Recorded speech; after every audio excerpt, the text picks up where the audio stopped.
PowerPoint number 5. All right, this one is about early English colonies, Jamestown, Roanoke, Connecticut, and the Separatists. All right, so our first slide is talking about vocabulary. So here's some of our vocabulary terms. We have charter, which is a document granting the recipient the right to settle a colony. So pretty much any colony that was set up in America in the early years had to have a charter. You couldn't just come over here and start a colony all by yourself. You actually had to have permission to do such.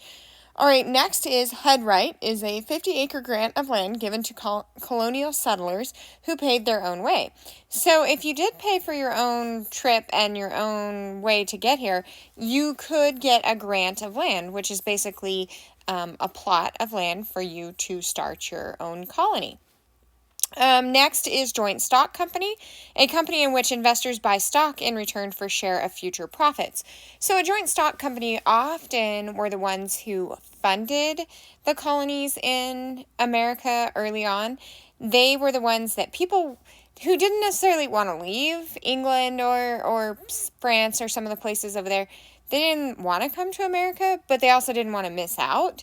So they would give these joint stock companies money, and then joint stock companies would give basically desperate citizens the opportunity to go start a colony. And then in hopes the investors would get rich because they would find gold or whatever over there in their new colony. All right, so Burgess is elected representative to an assembly. So Burgess at this time was people in America still belonged to a home country in Europe. So the Burgess was set up as a representative from America representing that colony in the European government. All right. So religion in England during this time. In 1534, England converted to Protestantism. Remember, we talked about this in the last few PowerPoints. We talked about how there was the Reformation and the religious movement, and Protestantism was created. So England decided to break away from the Catholic Church, and when they did, they created Protestantism. But many people didn't even want to be part of that. They didn't want to be the part of the Church of England because it also had very strict rules and regulations, and some people just didn't feel like that's what they wanted to do. So they were persecuted for what they believed. Persecuted means that they were basically told they couldn't be part of society, and they were shunned for believing in anything other than the Church of England. So it was persecution against what you believe in. All right, so Roanoke, that's Roanoke, the title there. So Sir Walter Raleigh claimed land for England. He established the colony with 100 people. People of the colony starved and died. Okay, so one of the colonies first created was Roanoke. It was actually created for people who were ready to escape persecution, religious persecution, and he took 100 people to America, and you can see over here on our map, it's kind of hard to see on the bottom there, but it was in present-day North Carolina, okay, and because this was uncharted land, this land was not civilized. There were natives there, but they weren't civilized, and they didn't have any technology. People didn't know how to work. People didn't know how to farm. People didn't know how to make a living just out in the middle of nowhere. And so they basically starved and died. So after Roanoke kind of failed, a second colony was established by John White, an artist. White returned to England for supplies, and when he came back to Roanoke, the entire colony had disappeared, with no sign of the people. So again, after Sir Walter Raleigh and all his people starved, John White said, well, let me try. So he tried to establish a second colony at Roanoke, and it too failed. He left, and it was doing just fine, and when he returned, all the people were gone. And there weren't remains of the people. They were just basically gone. They just disappeared. Nobody knows what happened to them.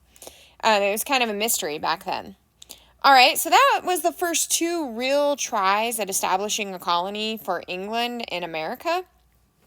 And then there came Jamestown. On the previous picture, we could see that Jamestown was slightly above that. It was right above North Carolina. All right, so the Virginia Company, which was one of those joint stock companies, was given a charter by King James I. It was formed to make money for the investors. So investors paid money to send people to America to create a colony, and they were going to try to start this new colony and make money for these new investors. At Jamestown, there were no gold or riches found, so very little money was being made or found in these new colonies, and so colonists were really struggling. They faced disease and starvation because, again, they too did not know how to work to survive. They didn't know how to farm, they didn't know how to live off the land, and they basically spent their whole time searching for gold. They wanted to be rich instead of prosperous in the new land. Now, rich and prosperous could be considered the same thing, but they wanted to be instantly rich and not successful. Okay, so Jamestown had a lot of struggles very early on. Again, the same thing. Didn't know how to work the land and basically were trying to starve. Okay, so Jamestown actually does survive. So as Jamestown was failing, the Virginia Company sent women to the colony. So originally, just men were sent to the colony. They also offered 50 acres to settlers who paid their own way to the colony. So if you jumped on the ship and said, I will go and I will pay my own way, they said, well, here, when you get there, you can have 50 acres. So the colony began to have people coming over that just weren't searching for gold. They were actually interested in making a living and trying to make Jamestown work in the new world. Okay. The colony really began to prosper when John Rolfe discovered a tobacco that grew well in Jamestown. Tobacco became a profitable crop for the colony. So, John Rolfe was actually one of the big saviors of Jamestown, and he's what helped make the community basically grow and make it. And so, but the Virginia Company never made money for the shareholders. So King James took away the company's charter. Jamestown settlers were friendly with the natives, and John Rolfe is actually the individual who married Pocahontas, the daughter of the chief Powhatan. So the story that you know of Pocahontas, which you've probably seen in the cartoon or you know of the story,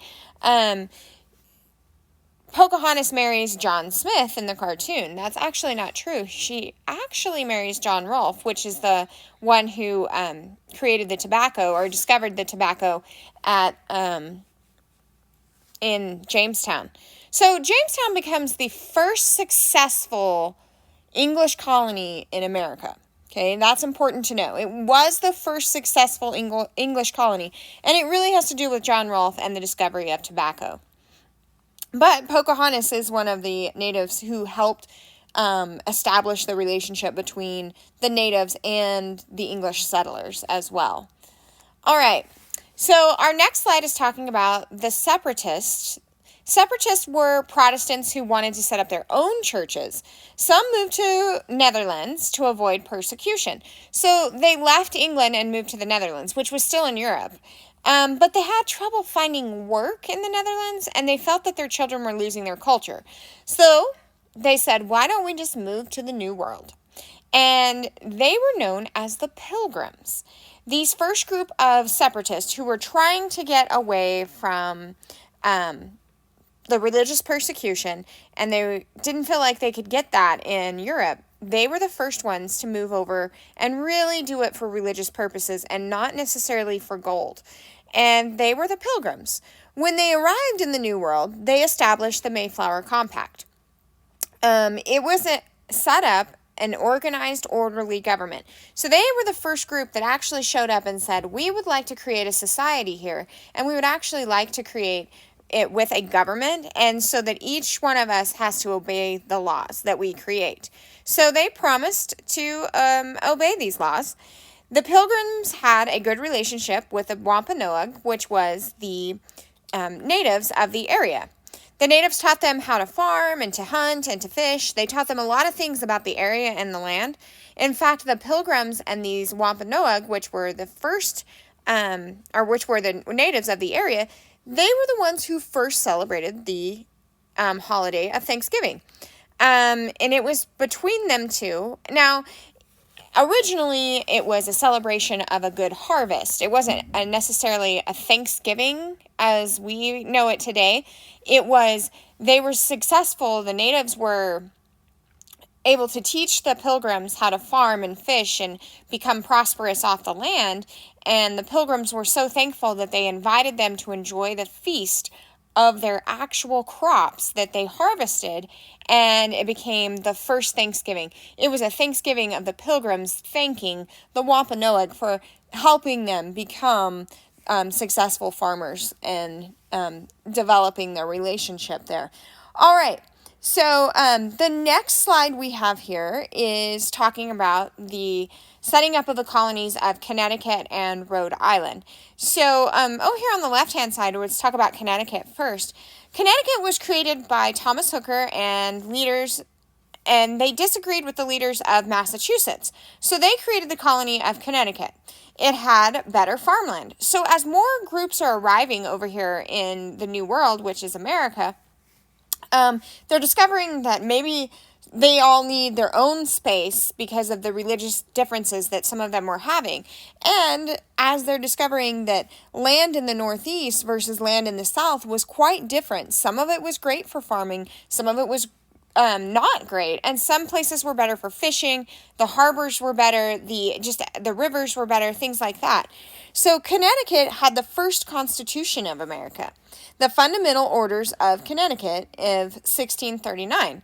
It used representative government as the plan of government. So this was the first time that in America they had established that someone should represent the common people in the actual government. So this was the first step towards representative government. This is the first step towards the government that we know today. All right, talking about Rhode Island. So Roger Williams, he was the creator of Rhode Island, believed people should have freedom of religion and Native Americans should be treated fairly. So he set up Rhode Island as kind of like a safe haven for people of whatever religion that they wanted to practice, and he believed that everyone should be getting along with the Native Americans and not be trying to make them slaves or take their land or abuse them in any way. And Rhode Island became the first colony with religious freedom for all.